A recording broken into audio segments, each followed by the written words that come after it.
Pour ce matin, je vous prie de vous lever et on va lire la parole de Dieu. Le titre du message ce matin, c'est « Les plus belles années d'une mère ». Je sais que si je donnais l'occasion aux uns et aux autres de dire, des mères qui sont ici, quelles ont été les meilleures années, il va y avoir des avis qui vont dans tous les sens.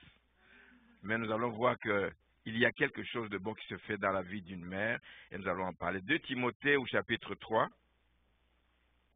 je lis à partir du verset 10, 2 Timothée 3, à partir du verset 10, c'est Paul qui s'adresse à Timothée, il dit « Pour toi, tu as suivi de près mon enseignement, ma conduite, mes résolutions, ma foi, ma douceur, ma charité, ma constance, mes persécutions, mes souffrances. À quelle souffrance n'ai-je pas été exposé à Antioche et à Lystre? Quelle persécution n'ai-je pas supportée? Et le Seigneur m'a délivré de toutes. Or, tous ceux qui veulent vivre pieusement en Jésus-Christ seront persécutés, mais les hommes méchants et imposteurs avanceront toujours plus dans le mal, et reconnus dans le mal, égarant les autres et égarés eux-mêmes. Et le verset 14, qui est important, toi, Timothée, demeure dans les choses que tu as apprises et reconnues certaines, sachant que de qui tu les as apprises. Dès ton enfance, tu connais les saintes écritures, les saintes lettres qui peuvent te rendre sage à salut par la foi en Jésus-Christ. Et au verset 16, toute écriture est inspirée de Dieu et utile pour enseigner, pour convaincre, pour corriger, pour instruire dans la justice, afin que l'homme de Dieu soit accompli et propre à toute bonne œuvre. Amen. Je vous prie de vous asseoir. Donc aujourd'hui, je l'ai dit, on célèbre la fête des mères. C'est un moment conventionnel où, selon les pays, on s'arrête pour reconnaître le bon travail qu'elles ont accompli. Oui, les mères ont travaillé dur pour que nous soyons rendus où nous sommes arrivés aujourd'hui. Alors nous commençons par souhaiter, je l'ai fait, je le réitère encore, souhaiter une bonne fête des mères à celles qui sont ici ou qui vont suivre même ce message par Internet, parce qu'il y a des gens qui suivent quand même nos messages. Je vais commencer par un proverbe africain. Il y a des proverbes africains qui nous parlent, qui dit ceci: même si Dieu veille sur son troupeau, il prend soin de le confier à un berger. C'est Dieu qui veille sur son troupeau. Mais il prend toujours soin de le confier à un berger. Un berger à qui il fait confiance. Et ce matin, on peut dire que la mère est à certains égards appelée à jouer ce rôle de berger dans la vie des enfants que le Seigneur lui donne. La mère est appelée à jouer un rôle de catalyseur pour éviter à l'enfant de sombrer dans le monde. Le monde dans lequel on est, certains y ont goûté à ce que le monde peut faire. Certains ont sombré dans des temps difficiles, loin du Seigneur, alors qu'ils ont grandi dans les voies de Dieu. Le monde accapare, le monde descend les gens, le monde nous amène vraiment à la dérive. Et la mère, elle est là pour chaque fois essayer de redresser. Par-dessus tout ça, Dieu veille, mais la mère, elle a la mission, donc on en parle aujourd'hui. Alors ça peut être la mère biologique, en premier d'ailleurs c'est la mère biologique, mais il y a des mères qui sont mortes juste à la naissance de l'enfant. Alors c'est la mère adoptive qui va le faire. Ou cet enfant qui a été placé quelque part, mais ça peut être ce que nous appelons la mère spirituelle. Il y a des mères spirituelles qui ont eu un impact dans la vie des enfants. Il y a eu des mères spirituelles qui ont contribué à ce que des hommes et des femmes deviennent ce qu'ils sont devenus. Il y a des mères spirituelles et ce matin nous voulons aussi les honorer au même titre. Amen. Amen. Vous lisez quelque part, on dit bonne fête des mères, d'ailleurs on dit bonne fête des mamans, etc., etc. De l'un dans l'autre, nous voulons honorer et les mères biologiques, et les mères adoptives, et les mères spirituelles. Généralement, on admet qu'une personne apprend des choses qui vont rester dans sa vie, apprend et est impactée par ce qu'il aura et il l'a reçu pendant les 4 premières années. Alors, j'allais dire, ceux qui ont des petits-enfants, ben, il y en a pas qui ont moins de 4 ans. Si les prochains enfants arrivent, ben, à ce moment-là, hein, les deux jeunes couples ici, les prochains enfants, ben, écoutez, veillez sur les 4 premières années, etc. Et ce sont des années capitales, ce sont des années où on va leur inculquer des valeurs qui vont certainement rester, même si à un moment donné, au cours de leur jeunesse, ils se débinent et puis ils se sauvent dans le monde, mais ce qu'ils auront reçu dans les 4 premières années va rester. Et ce qu'ils auront reçu surtout de la mère qui passe beaucoup de temps et qui a plus de complicité avec les enfants, ce sont des choses bénéfiques à l'enfant, frères et sœurs. Voilà, voilà. Je vais revenir à notre texte et je vais parler juste quelques minutes, pas longtemps. L'apôtre Paul écrit à Timothée, il l'exhorte. Il est en train de l'exhorter à demeurer dans les choses qu'il a apprises dès son enfance. Dès son enfance. Et quand nous lisons dans d'autres passages toujours de l'épître de Paul à Timothée, on voit que c'est sa mère, Eunice, et sa grand-mère, Loïs, qui ont inculqué ces valeurs spirituelles à cet enfant. C'était des femmes de foi qui croyaient que le travail qu'elles faisaient en inculquant ces valeurs à l'enfant n'était pas vain. Elles savaient qu'en plus que leur prière et tout ce qu'elles inculquaient à l'enfant allait porter des fruits, ce n'était pas perdu. Alors ne vous fatiguez pas, ne vous fatiguez, et je vais y revenir tout à l'heure. Ne vous fatiguez pas, parents, parce que vous allez dire, moi, j'ai plus d'enfants à bas âge à qui parler. Qui a dit qu'on ne parle qu'aux enfants à bas âge? Même aux plus grands, on en parle. On en parle jusqu'au dernier souffle, merci Seigneur. La Bible nous dit ceci dans Proverbe 22, et c'est ce qui a permis à Timothée d'apprendre à aimer Dieu, parce qu'on lui a beaucoup parlé de lui et à aimer sa parole. La Bible dit dans Proverbe 22, 6, instruis l'enfant selon la voie qu'il doit suivre, la voie des Écritures, la parole de Dieu. C'est la voie, la bonne voie qui va mener l'enfant à ce que Dieu veut qu'il devienne. Et quand il sera vieux, il ne s'en détournera pas. Dans la jeunesse, à l'adolescence, il peut faire des petits sauts à gauche, à droite, mais il va revenir. À cause de cette semence qui a été déposée dans son cœur. Merci Seigneur. C'est ce qui va contribuer à le rendre sage et ce qui va permettre donc à le préparer ainsi à aimer le Seigneur et à aimer aussi l'Église. Les enfants doivent aimer l'Église, n'est-ce pas, les deux enfants ici? Il faut aimer l'Église, n'est-ce pas? Yes. Alors, aux mères qui sont ici ce matin et qui ont encore des enfants à la maison, je voudrais m'adresser à vous. Ayez l'habitude, mesdames, ayez l'habitude d'exposer vos enfants à la parole de Dieu. Ayez vraiment cette habitude, ayez l'habitude de les ramener, cette parole, pas juste dire, j'ai ouvert la Bible, je lui ai lu les versets, ramenez cette parole au niveau de la compréhension de l'enfant. Quelque chose, vulgariser ce que tu dis pour que l'enfant puisse le comprendre. Ça prend une préparation, ce n'est pas quelque chose qui vient comme ça. Tu te prépares. Comme tu médites pour toi, tu essaies d'aller en profondeur, tu prépares aussi ce que tu vas donner à l'enfant de façon qu'il retienne quelque chose du partage.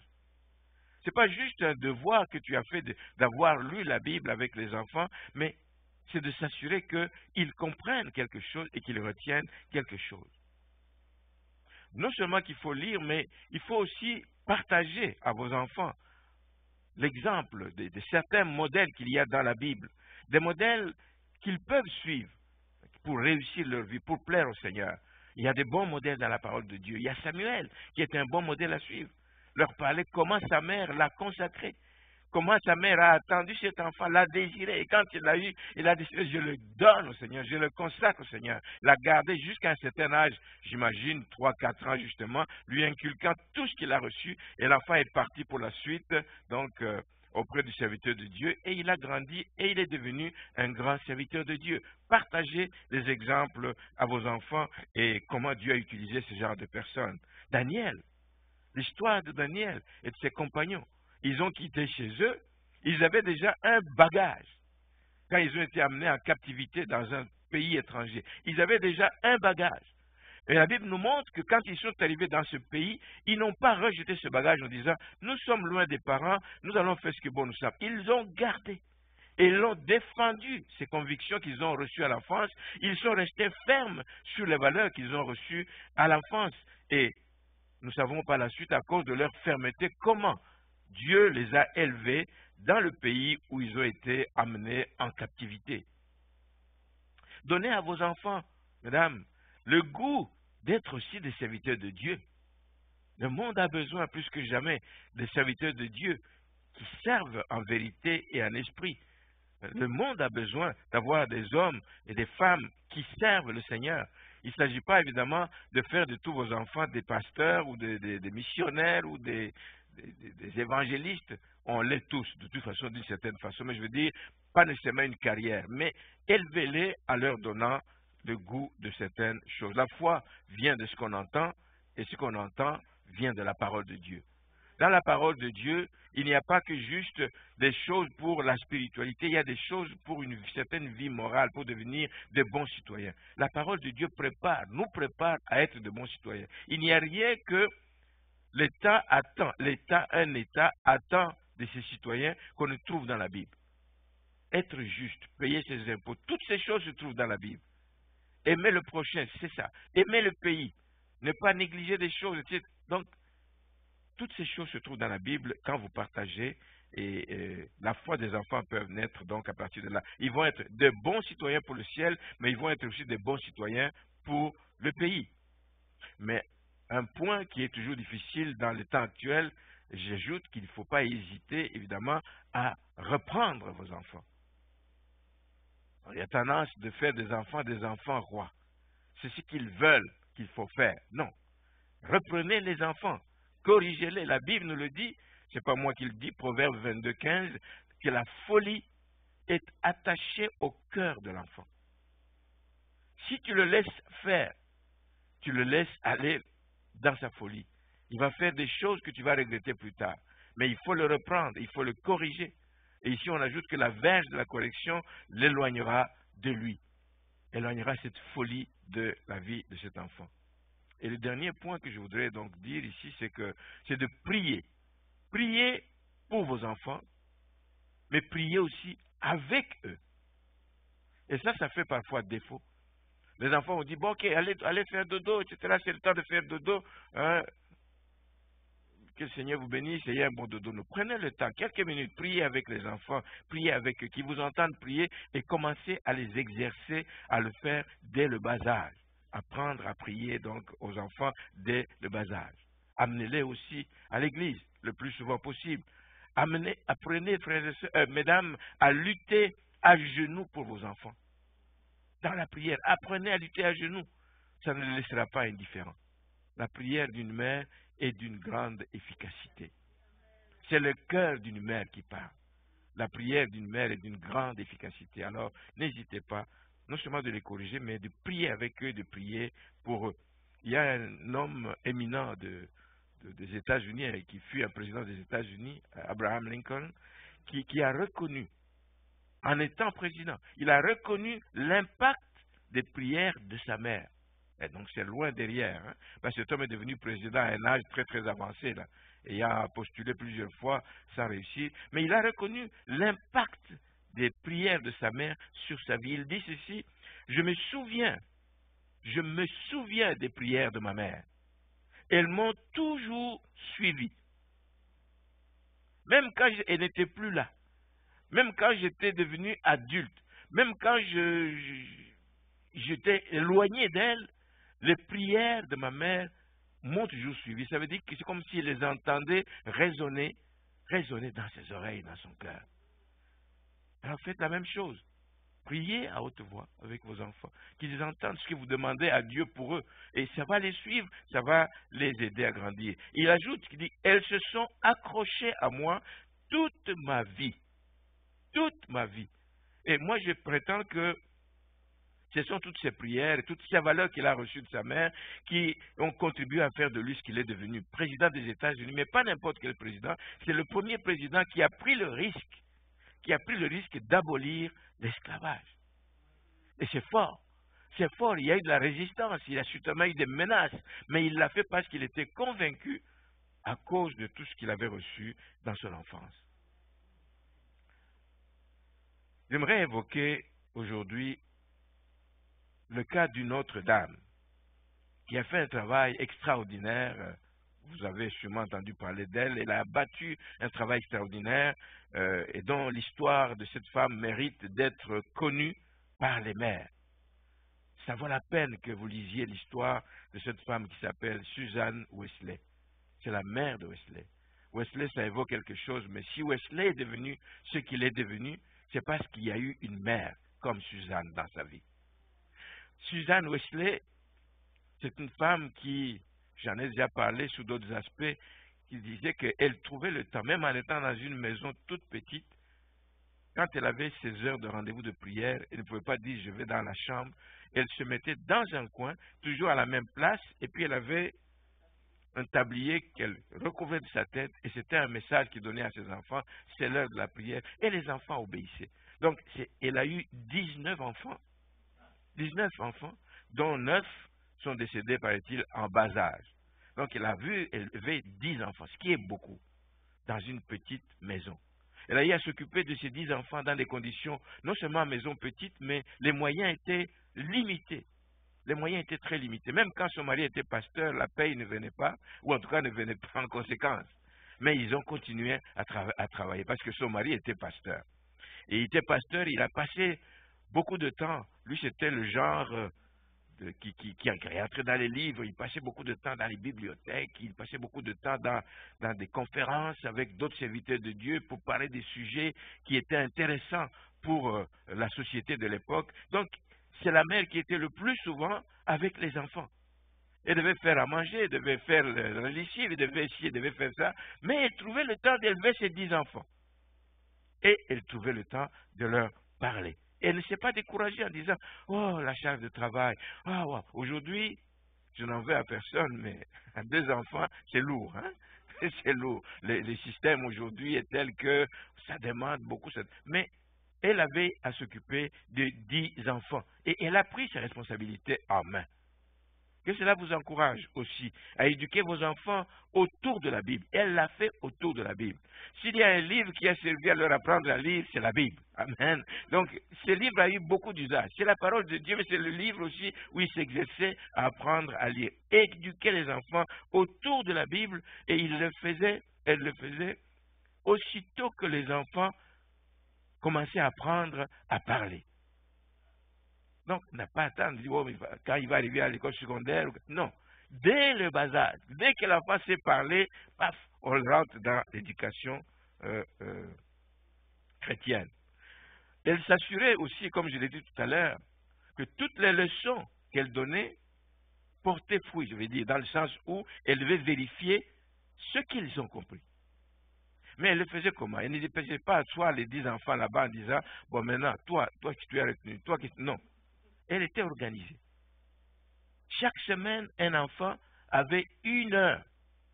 Chaque enfant avait 1 heure par semaine pour faire le point avec la mère. Je connais ici des dames qui font la même chose.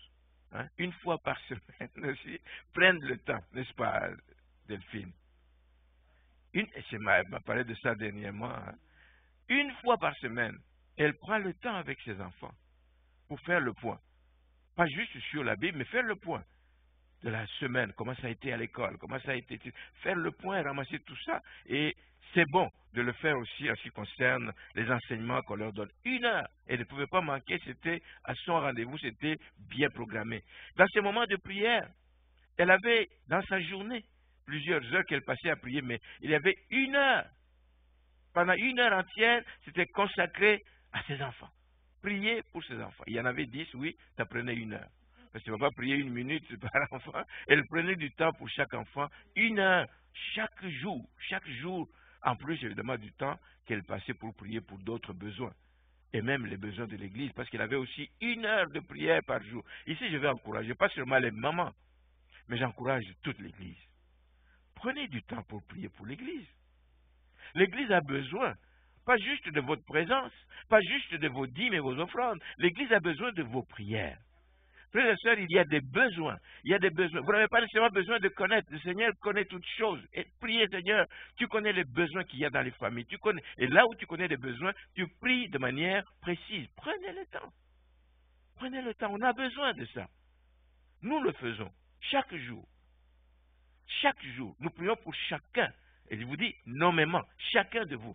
Dieu merci qu'on n'est pas 150, etc., parce que ça serait difficile.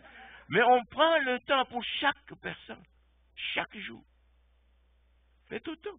Priez pour le pasteur. Priez pour quand ça va reprendre, les moniteurs, monitrices des cours du dimanche. Priez pour ceux qui travaillent au nettoyage. Priez pour les familles qui éprouvent des difficultés avec les enfants qui ont des difficultés de toutes sortes. Prenez le temps dans la prière.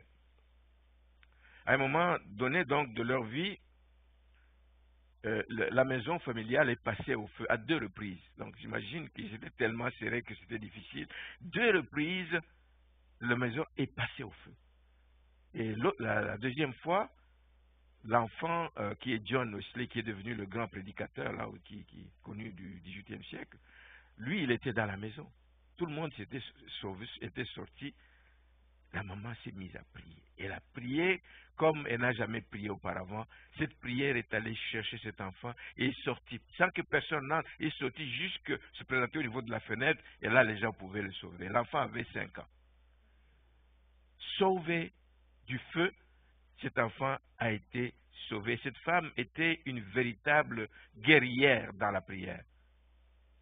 Oh, nous avons besoin de femmes de prière, des véritables guerrières. C'est un combat, la prière. C'est un combat. Nous dressons contre les principautés, contre les dominations, contre les forces, des puissances maléfiques qui veulent faire du mal aux gens, aux voisins, à nos familles. Il faut être des guerriers dans la prière. Ce n'est pas une prière de 2 secondes en disant « j'ai fait mon devoir dans la journée ». Il faut être des guerriers dans la prière. Priez pour vos enfants. Et nous allons voir que même les femmes plus âgés qui ont des grands-enfants, priez, ne vous découragez pas parce que vous voyez des signes contraires. Priez comme il faut pour vos enfants. Et après le sauvetage miraculeux de ces enfants, c'était comme quasiment perdu, c'est arrivé, paraît-il, juste avant l'effondrement du toit de la maison.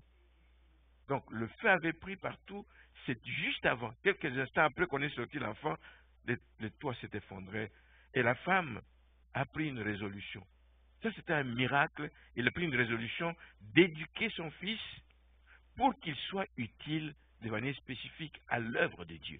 Seigneur, voici ce qu'il a écrit. Il dit, Seigneur, je ferai des efforts encore plus fermes. Je vous dis qu'elle avait tout un agenda avec ses enfants. Mais ici, je ferai des efforts encore plus fermes pour cet enfant que tu as sauvé si miséricordieusement.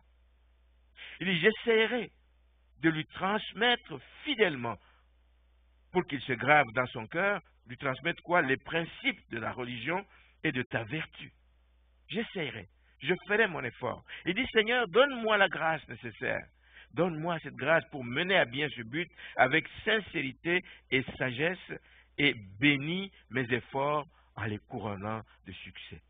Belle prière. Mais une prière où elle s'engage. Mais elle a besoin de la grâce de Dieu pour l'aider à y arriver. Mais le résultat de sa prière, évidemment, et de son engagement a été tout simplement impressionnant. Sur ces 10 enfants, il y a 2 qui ont marqué le grand réveil qu'il y a eu en Angleterre au XVIIIe siècle. 2 de ces enfants, donc il y a John et son frère Charles. Ils ont marqué, il y a eu 4 grands noms à cette époque-là, mais 2 des grands, c'est ces enfants. Donc sa prière a fait effet. Elle a vu, justement, Dieu répondre à sa prière. Et parmi les 4, c'est son fils John, celui qui a été sorti du feu, échappé au feu, qui a eu le plus grand impact. Dieu l'a gardé en vie. Tous les autres sont venus le rejoindre dans ce mouvement, mais ils sont morts, ils ont arrêté au bout de 18 ans, au bout de 25 ans. Mais lui a eu la grâce de continuer à prêcher. Je crois qu'il est mort à l'âge de 88 ans ou quelque chose comme ça. Mais il a eu la grâce de prêcher pendant 54 ans. 54 ans à voyager. Il est même venu jusqu'aux États-Unis à voyager en réponse à tout ce que la mère a fait. Et dans la tendre enfance, et quand elle s'est engagée à prier pour elle lorsqu'il était sorti du feu. Cette femme a eu raison de dire, c'est là que j'ai tiré le titre de ce message, elle a dit ceci, que les plus belles années, comme je vous disais, je peux vous demander, vous allez dire, mes plus belles années, c'est quand je voyais mon enfant apprendre à parler ou apprendre à marcher. Chacun va trouver quelque chose d'autre. Mes plus belles années, c'est lorsque j'ai vu mon enfant guéri d'une maladie qui a failli l'amener à la mort. Ça a duré des années, etc. Mais elle dit ceci, que les plus belles années d'une mère sont celles qu'elle investit pour le bien de ses enfants. Et le meilleur moment, comme on l'a dit, c'est dans les 4 premières années. Le reste du temps, tu fais, mais tu viens bâtir sur ce que tu as déjà mis comme fondement dans la vie de l'enfant. Les meilleures années, les plus belles années d'une mère sont celles-là, où tu investis. Tu ne passes pas, ce n'est pas des années où tu es passé à voyager avec les enfants. Ah oui, nous étions en Suède, nous étions en Amérique latine, nous étions ici. Ah, c'est les plus belles années. Non, les plus belles années, c'est quand tu investis dans la vie de tes enfants, dans le bien de tes enfants. Donc, c'est ça les plus belles années et c'est ça qui évite des catastrophes dans les familles quand tu as investi dans la vie des enfants.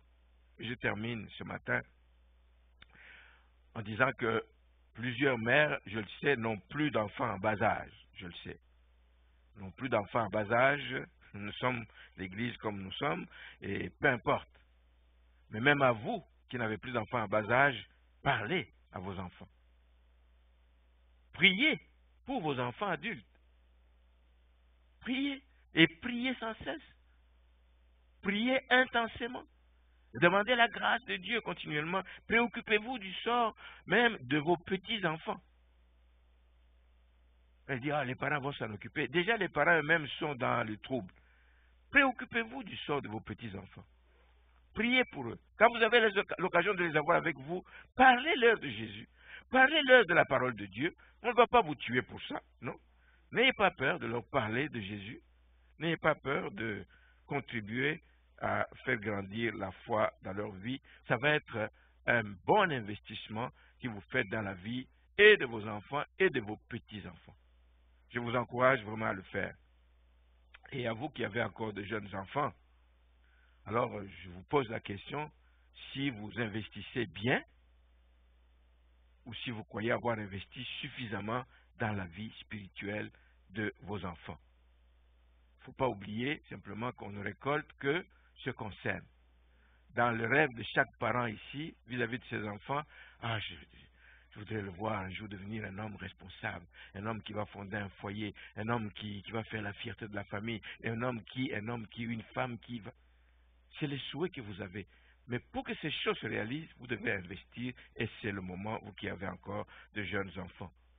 La Bible nous donne beaucoup d'exemples. Vous connaissez l'histoire de Jochebed, la mère de Moïse. Même pour le peu de temps qu'elle a eu, le peu de temps où la fille de Pharaon lui a confié Moïse qui était placé dans les eaux là pour le protéger contre la mort, elle a mis du temps à lui inculquer des choses. Elle lui a parlé de l'histoire.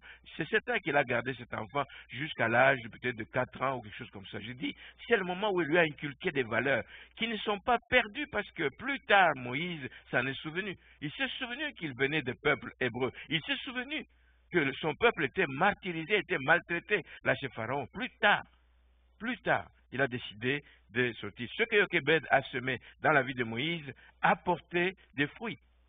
J'ai parlé tout à l'heure de Anne, donc la mère de Samuel.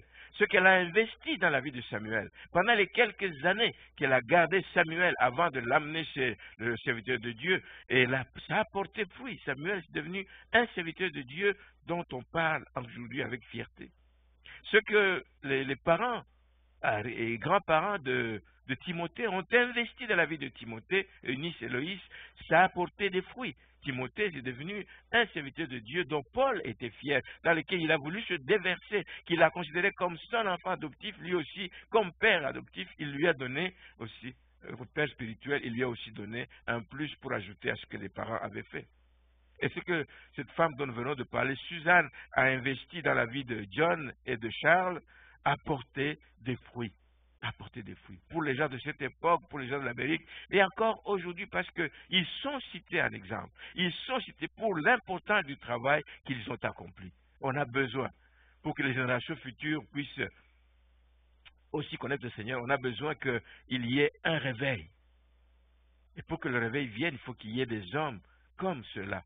Il faut qu'il y ait des femmes comme cela. Et que le Seigneur donc réveille votre conscience et vous donne le courage de vous mettre au travail dès à présent. Il n'est jamais trop tard, comme on dit, pour bien faire. Et n'oubliez pas que l'Église a besoin de relève. Hein? Vous êtes d'accord avec moi? L'Église a besoin de relève. Même si j'ai demandé tout à l'heure que le Seigneur m'ajoute des années pour que je vois ce jeune Antoine grandir et tous ces autres enfants ici et qu'on voit, j'assiste peut-être un jour à la consécration d'un des enfants qui ont grandi dans cette maison. Waouh! Je dis consécration, ordination pastorale, quelque chose comme ça. Ce sera une grande joie. Donc l'Église a besoin de relève d'une nouvelle génération qui est prête à défendre la foi. Et je termine avec une parenthèse ici. Je suivais une émission, c'est en France, dans une église, un échange qu'il y avait, qui montrait que dans la société actuelle, c'était dans la société française, qu'il y a des lois qui risquent d'être votées et qui vont mettre les églises à mal. Qui vont vraiment mettre les églises à mal. On risque de surveiller les gens, on risque de... etc. Donc on a besoin de jeunes qui, demain, après-demain, vont pouvoir élever la foi, convaincus de leur foi, étant convaincus de ce qu'ils croient, vont pouvoir élever la voix, vont être les porte-paroles auprès des autorités, auprès des différents milieux, hein, pour que les églises ne soient pas confinées à l'infini. Je ne parle pas juste à cause du Covid, mais ça peut aller plus loin que ça. Hein. On peut commencer à contrôler les prédications, nous empêcher ci, nous empêcher cela. Nous avons besoin des gens qui sont prêts à défendre leur foi dans une société où l'opposition ne cesse de grandir. C'est l'opposition sur tout ce qui touche à Dieu. On ne veut plus rien savoir de Dieu. On l'élimine de l'école, on l'élimine de la société. Maintenant, on veut l'éliminer de l'église aussi. Non, on ne peut pas. Alors, ça prend des hommes et des femmes. Et nous prions pour les enfants. Nous prions donc pour la responsabilité que toutes les mères ont d'élever les enfants dans les voies de Dieu pour qu'il y ait un petit reste, qu'il y ait un petit noyau qui va pouvoir encore se battre pour que l'évangile continue à être annoncé au Québec, comme disait ce jeune homme, et ailleurs dans le monde. Amen. Amen. Seigneur vous bénisse. Nous allons prier. Ce matin, la prière va être orientée particulièrement vers les mères. Les mères qui ne l'ont pas toujours facile. Les mères qui pensent avoir fait ce qu'elles devaient faire, mais qui récoltent tout à fait autre chose que ce qu'elles attendaient. Mais comme je dis, elles ne doivent pas se décourager. Elles ne doivent pas se décourager. Nous allons prier ensemble. Notre Dieu, nous venons à toi avec confiance ce matin. Nous venons à toi parce que nous savons que tu ne rejettes pas ceux qui viennent à toi. Nous avons des requêtes à te présenter, Seigneur, en rapport avec les mères. Dans les temps que nous vivons, dans la société actuelle, ça devient de plus en plus difficile d'inculquer les valeurs spirituelles aux enfants. Parce que à la maison, on peut leur dire ceci, mais au sortir de là, dans la société, à l'école, c'est d'autres choses qu'on leur donne. Nous prions pour les mères pour qu'elles ne se découragent pas. Nous prions pour que tu leur donnes cette détermination, Seigneur. Une détermination de continuer contre vents et marées, de continuer à croire que leurs enfants seront épargnés de la catastrophe, de continuer à croire que les jeunes enfants qui sont encore sous le contrôle vont grandir dans tes voies, Seigneur. Que la semence de ta parole qui est semée dans leur vie va germer, parce que c'est toi qui vas la faire germer et qu'elle portera des fruits jusqu'à leur âge adulte. Je prie pour que tu les touches, que tu les réconfortes, que tu leur donnes des convictions profondes, que tu es en contrôle. Comme je disais en début de message, que c'est toi qui veilles sur les différentes personnes, mais que tu confies la charge de berger à certaines personnes.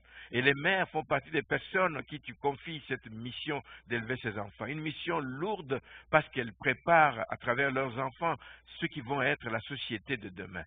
Visite-les, Seigneur. Parle à leur cœur. Montre-leur ta faveur. Oh, qu'ils voient, Seigneur, des signaux ici et là de l'intérêt que portent les enfants sur les choses spirituelles. Garde ces enfants contre la perdition, contre les influences néfastes du siècle présent, contre les influences qu'ils subissent dans les écoles. Seigneur, je prie, Seigneur, pour que tu puisses les garder dans tes voies. Que la voix du Saint-Esprit se fasse entendre continuellement dans leur vie, Seigneur, afin qu'ils sachent passer sur ce chemin étroit sur lequel tu nous as engagés. Je prie pour les mères qui sont seules à s'occuper de cette charge. Je prie pour les mères qui ont de la difficulté parce qu'elles ne sont pas d'accord avec leurs époux pour savoir comment orienter la vie des enfants, Seigneur. Je prie pour que ces discussions cessent, que ta faveur repose sur elles et que nous puissions avoir de bonnes nouvelles de ce qui va se passer. Et pour les enfants qui ont grandi, Seigneur, je prie pour leurs parents. Les mères qui sont encore en vie, qui les voient et qui se disent, ce n'est pas ce que j'attendais de mon enfant. Qu'elles se souviennent que tu es vivant. Alléluia. Tu es vivant, Seigneur, et que tu es venu pour les pécheurs. Même si les enfants vivent, Seigneur, dans des voies qui ne t'honorent pas, qu'elles ne se découragent pas, qu'elles regardent à toi, qu'elles continuent à les élever devant toi, qu'elles continuent à demander la protection, la couverture du sang de Jésus-Christ, Seigneur, autour de leurs enfants, Seigneur, contre tous les traits enflammés du malin, l'ennemi qui veut les enfoncer, les amener à la destruction, que le Seigneur puisse les garder. Seigneur, donne ta faveur, montre ta faveur, fais qu'ils puissent voir des signaux, des résultats, des changements qui s'opèrent, Seigneur, pendant qu'ils sont encore en vie, Seigneur. Nous te le demandons avec foi dans le nom de Jésus-Christ. Je prie que tu leur renouvelles leur force, que tu leur donnes simplement des convictions, Seigneur, que l'ennemi ne viendra pas voler à cause du temps que cela prend. Tu es maître des temps et des circonstances et nous savons qu'en ton temps, tu fais toutes choses bonnes. Tu répondras à leurs prières, Seigneur, en ton temps et nous te sommes déjà reconnaissants pour ce que nous allons entendre dans les mois, les années à venir. Accorde-nous la grâce de nous retrouver à nos prochains rendez-vous et que nous puissions nous réjouir encore à toi. Et merci pour ce temps merveilleux que tu nous as accordé dans ta présence, ces beaux moments de louange que nous avons eus. Seigneur, que tout ce que nous faisons et ces prières puissent monter véritablement vers toi comme un parfum de bonne odeur. Prions pour les prochains rendez-vous. Sois avec nous tous les jours de notre vie, au nom de Jésus-Christ. Et au moment où nous rentrons dans nos maisons, Seigneur, garde tes enfants sur la route et jusqu'au moment où nous arrivons chez nous et que nous puissions te rendre encore des actions de grâce. Bénis toute la semaine qui s'ouvre devant nous. Donne gloire à ton nom dans la vie de chacun de tes enfants. Amen, amen, amen, amen. Soyez bénis et bon retour à la maison.